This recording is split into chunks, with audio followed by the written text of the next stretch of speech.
Yo, what's going on with y'all boys, man? Welcome back to another video.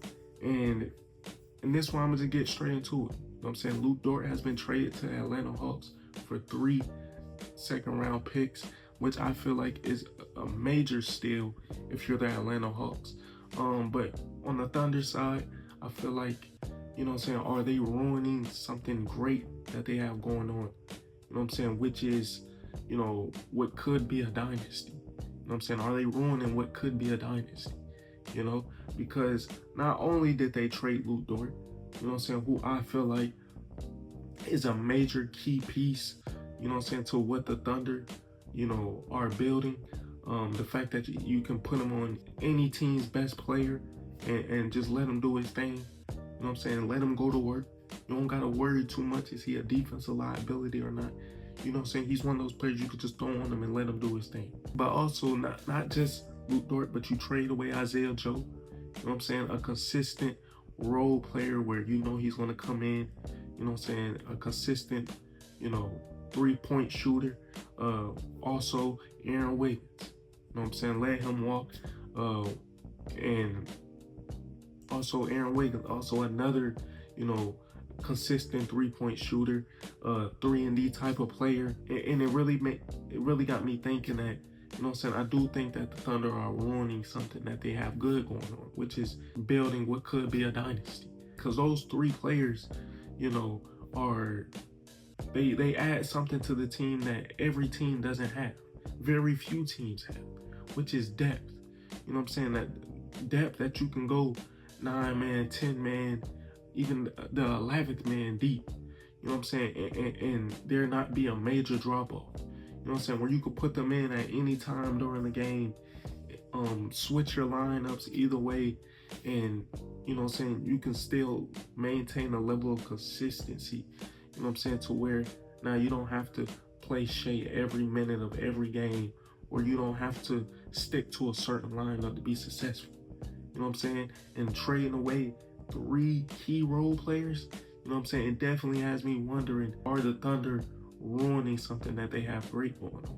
I keep repeating because, you know what I'm saying, we've seen this time and time again where some teams look like they're on the up and up and up. You know what I'm saying, that one bad decision or one bad injury or one bad, you know what I'm saying, thing happens, you know, and it completely wipes out the whole franchise. You know what I'm saying? Now, I'm not saying that the Thunder are going to be a team where they end up struggling to go to the playoffs or they're going to will themselves to the play. No, they're still going to be one of the best teams in the league. But, you know, is it going to look as smooth or as easy as it's been looking for, you know, saying the past 3 years? You know what I'm saying? Where it was Western Conference or bust, you know, sweeping teams to get all the way to the Western Conference in, you know, the finals. You know, is it going to be as smooth to get there as it has been now?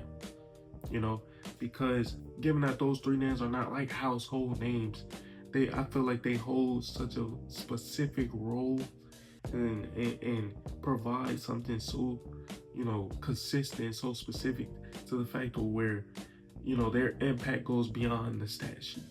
You know, their impact is felt way beyond just watching the stat sheet and seeing if they put up 20 points or whatnot. No, like their impact goes with controlling the game. You know what I'm saying? Taking your best player out the game with Luke Dort, being able to maintain a level of success and consistency within the offense with Isaiah Joe and Aaron Wiggins with their 3-point shooting. You know what I'm saying? With their consistent 3-point shooting.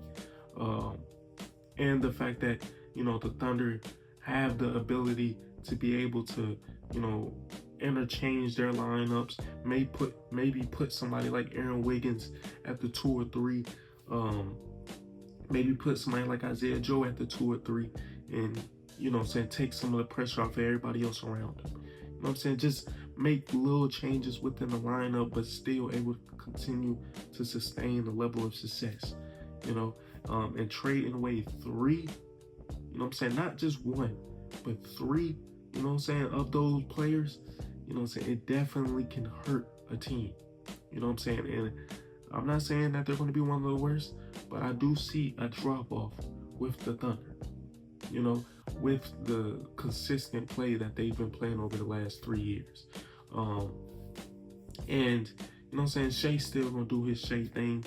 You know, they have made, you know, moves like getting Jared McCain at the deadline to where, you know what I'm saying, they can make moves like this and it may not seem as bad, but I do think down the stretch you're going to start to see it over time.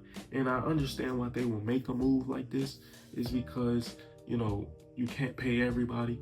You know what I'm saying? You can't, you know, you're already paying Luke Dort close to $20 million.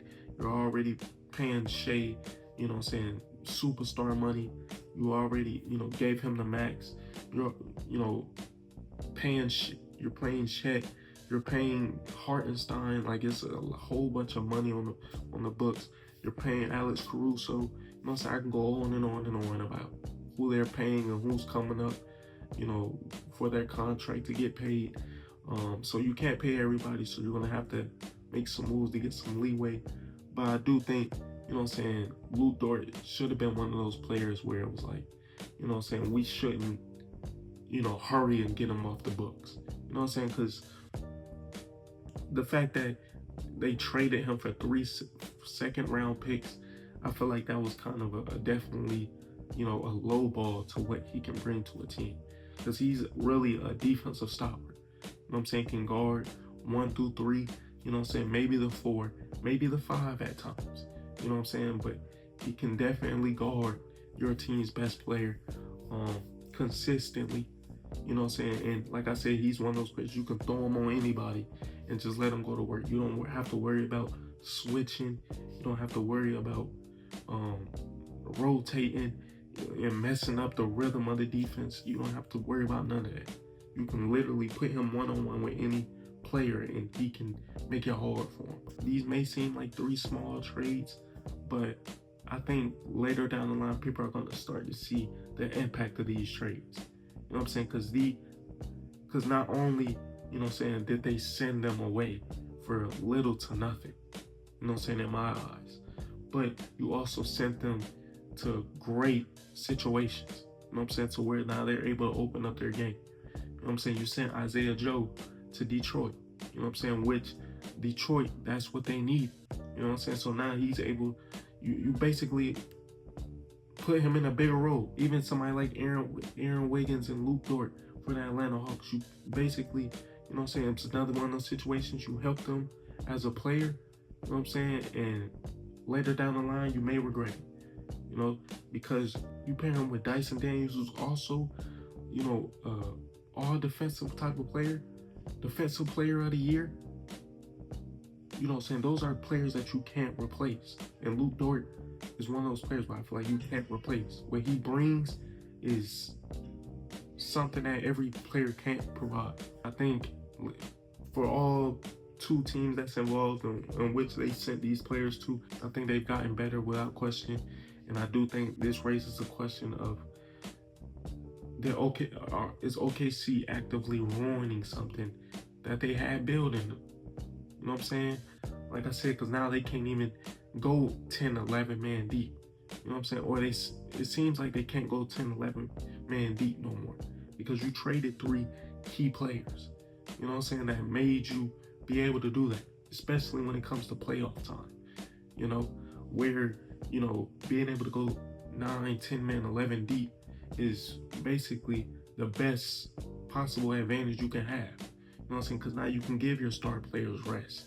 And now you can give, you know, Shea rest and Chet and Hartenstein to Jalen Williams to where they don't have to give out so much energy in every game of every round. And by the time they get to the finals, they drain out. You know what I'm saying? So I definitely think they do lose that type of skill, especially now with, you know, Luke Dort. I mean, you have Alex Caruso.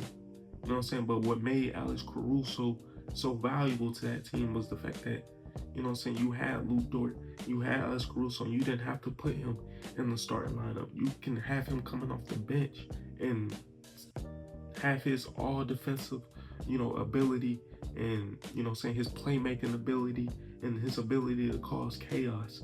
So you can have that type of ability coming off the bench rather than starting him. Because now you trade away Luke Dort. I'm saying? Alex Caruso's pretty much the only player that you can really play in that type of position, and that I could see filling in that type of role, in that type of position, as that defensive stopper. But yeah, I appreciate y'all for watching. Make sure you like, comment, and subscribe. We'll see what happens. Yeah, I'll catch y'all on the next one. Did you do it?